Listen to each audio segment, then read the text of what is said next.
阿伯兰的看守撒来无家己生囝儿，撒来有一个孙女，名叫哈甲，是埃及人。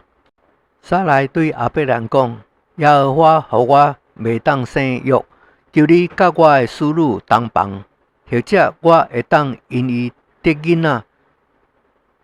阿伯兰听从了撒来的话，怎样呢？阿伯兰的看守撒来将孙女埃及人哈甲予了丈夫做妾。迄时阿伯兰伫迦南一定住了10年。阿伯兰甲哈甲同房，哈甲就怀了孕。伊见家己有孕，就小看伊的祖母。撒来对阿伯兰讲：我因你受屈，我将我的孙女放伫你怀中。伊见家己有了孕，就小看我。愿耶和华伫你我中间判断。阿伯兰对撒来讲：孙女伫你手下，你会当随伊待伊。撒来苦待伊，伊就对撒来面前逃走了。耶和华的使者伫旷野思念路上的水泉边拄着伊，对伊讲：撒来的孙女哈甲，你为倒位来呢？要往倒位去呢？哈甲讲：我对我的祖母撒来面前逃出来。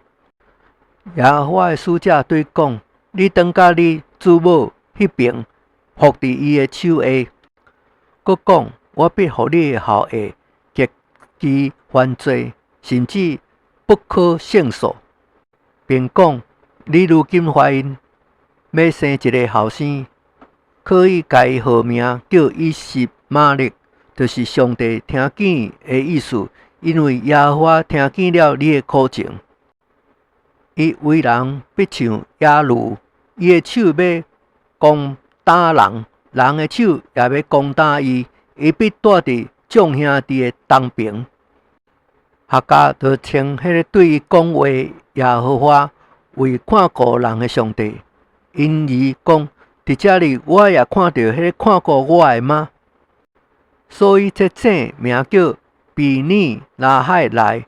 这个井当当伫加勒斯甲巴勒的中间。后来哈甲甲阿伯兰生了一个后生，阿伯兰改号名叫以实玛利。哈甲甲阿伯兰生以实玛利的时阵，阿伯兰年86岁。